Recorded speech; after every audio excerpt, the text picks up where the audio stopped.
बिस्मिल्लाहिर्रहमानिर्रहीम। अस्सलाम वालेकुम स्टूडेंट्स, कैसे आप लोग। तो आज हम बाउंड्री कंडीशंस पढ़ेंगे। इलेक्ट्रोडायनामिक्स की मैग्नेटाइजेशन को पढ़ रहे हैं और मैक्सवेल इक्वेशंस को पढ़ रहे हैं। सो मैक्सवेल इक्वेशंस में हम अब एक और एप्लीकेशन मैक्सवेल इक्वेशन की देखेंगे और इसमें देखेंगे कि दो इंटरफेसेस हैं, दो सरफेसेस का एक इंटरफेस है। इंटरफेस के ऊपर मैग्नेटिक फील्ड और इलेक्ट्रिक फील्ड की वैल्यूज क्या होती हैं, क्या वो कंटिन्यूस होते हैं या नहीं होते हैं, इसको कहते हैं बाउंड्री कंडीशन।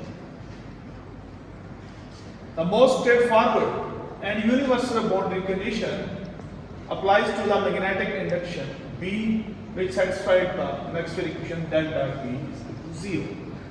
ये Maxwell equation हमने इन डिटेल भी पढ़ी थी, जिसके अंदर हम देखते थे कि मैग्नेटिक फील्ड अगर आप किसी भी मैग्नेट का देखें तो वो नॉर्थ और साउथ पोल हमेशा बनाता है, आप जितना मर्जी किसी से उसको डिवाइड कर दें। तो इस इक्वेशन को जो मैग्नेटिक फील्ड सेटिस्फाई करता है, मैग्नेटिक इंडक्शन सेटिस्फाई करती है, उसके ऊपर हम बाउंड्री कंडीशन अप्लाई करेंगे। And any interface between two media a pill box like surface may be constructed. ये एक फिगर है, इसमें आप देखेंगे पिल बॉक्स लाइक एक फिगर है। इसमें ये वाला जो है ना वो ये सरफेस S1 है। देखिए ये जो लाइन आपको नजर आ रही है ना, लाइन के ऊपर मीडिया 1 है, लाइन के नीचे मीडिया 2 है। ये दो मीडिया है और ये मीडिया, दोनों मीडिया का इंटरफेस है। ये जो लाइन लगी हुई है ये बेसिकली इंटरफेस है। तो ये मीडिया 1 का सरफेस ये S1 सरफेस है, ये सरफेस S2 है।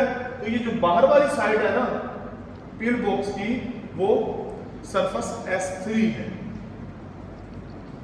और इसकी टोटल हाइट इस बॉक्स की h है। S1 का नॉर्मल अपवर्ड है, S2 का नॉर्मल डाउनवर्ड है। Then the divergence theorem may be applied to the divergence of B over the volume enclosed by this surface to obtain। तो हम divergence theorem apply करेंगे इस surface के लिए टोटल वॉल्यूम के ऊपर तीनों सरफेसेस को इंक्लूड करते हुए। पहले सरफेस टोटल का आ जाएगा B डॉट एंड DA किसके बराबर होगा, sum of all the surface. Divergence theorem for sum of all the surfaces. पहले सरफेस के लिए आ जाएगा surface integral B dot N1 DA plus दूसरे सरफेस के लिए आ जाएगा surface integral S2 B dot N2 DA plus third surface के लिए आ जाएगा S3 B dot N3 DA and will be equal to 0। ये हमारी इक्वेशन को 2 आ गया, क्योंकि हमने यहाँ पे del dot B equal to 0 पाया हुआ। तो इसको हम क्या किया, हमने इंटीग्रल की फॉर्म में इसको लिया।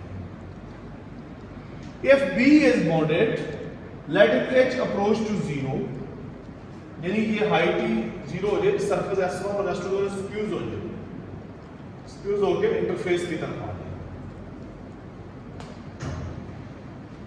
Late H approach to 0 causes the last term to vanish and S1 and S2 approach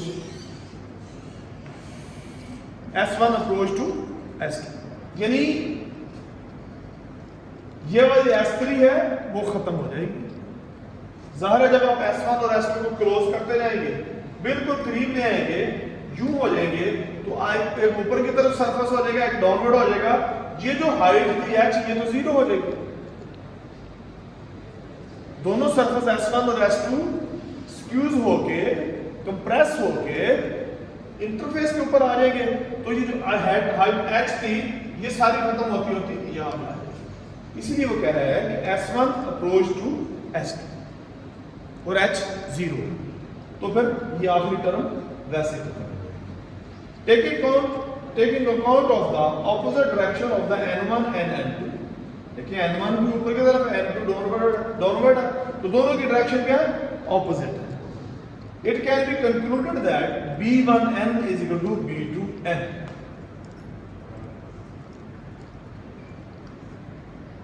अगर ये इक्वल टू 0 है और ये भी 0 हो जाता है, इसका मतलब B1N plus B1 B dot N1 integral plus B dot N2 integral is equal to 0 और B dot N1 will be equal to minus B dot v dot n to d, इसके इंटीग्रल को solve करें तो आपके पास आ जाएगा b1n is equal to b2n।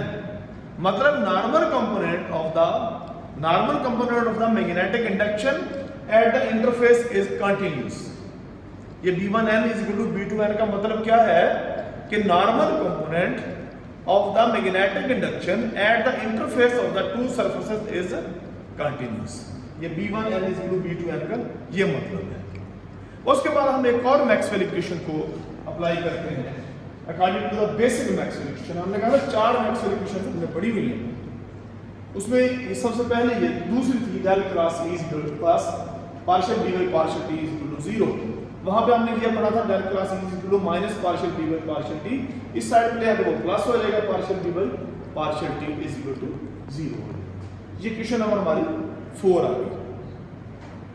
Integration of equation number 4 over the surface obtained by a rectangular loop as shown in the figure yields, आप देखें वो दोबारा फिर वही सरफेस बन गई। ये मीडिया 1 है, ये मीडिया 2 है।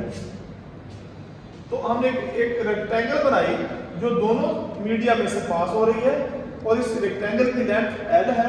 Half of the portion of the rectangle is in media 1 and half of the portion of the rectangle is in media 2। Height media 1 के अंदर h1 है, मीडिया 2 के अंदर h2 हाइट है। तो इस रेक्टेंगल से हमें जो इक्वेशन मिलती है इस इक्वेशन को आप मॉडिफाई करें मैक्सवेल इक्वेशन को, तो surface integral del cross E dot n dA will be equal to minus surface integral partial dy partial t dot n dA। तो इस बेसिक मैक्सवेल इक्वेशन को हमने इस मीडिया के लिए दोनों मीडिया के यू लिखा partial del cross E dot n dA is equal to minus partial dy partial t dot n dA। दोनों तरफ सरफेस इंटीग्रल आ गया। अब क्या करें, इसकी left side del cross E dot n surface integral है, इसके ऊपर आप क्या करें स्टोक्स थ्योरम अप्लाई करें। स्टोक्स थ्योरम इसको क्या करेगा, लाइन इंटीग्रल में ले जाएगा। तो ये आ जाएगा L E1t minus L E2t plus H1 E1n plus H2 E2n। देखिए ये ऊपर लेंथ है तो ये भी लेंथ L के बराबर है। इन दोनों सरफेसेस के लिए इस इंटीग्रल ये इंटीग्रल जो है ना ये चारों साइड का है। ये इंटीग्रल इस रेक्टेंगल के चारों साइड्स का है, पूरे सरफेस का है। तो आप क्या करते हैं जब इसको सॉल्व करते हैं तो आप हर एक सरफेस की अलग-अलग कर देते हैं और स्टोक्स थ्योरम भी अप्लाई कर देते हैं।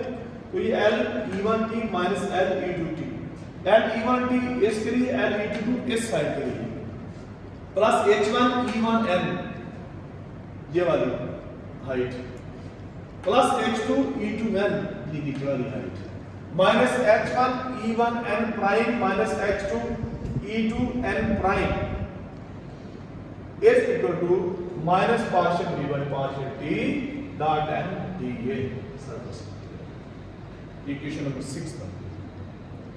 If the loop is now shrunk by letting h1 and h2 goes to 0, यानी अगर h1 और h2 0 हो जाते हैं जिस तरह पीछे हमने पढ़ा था तो ये लूप पर श्रंक हो जाएगा।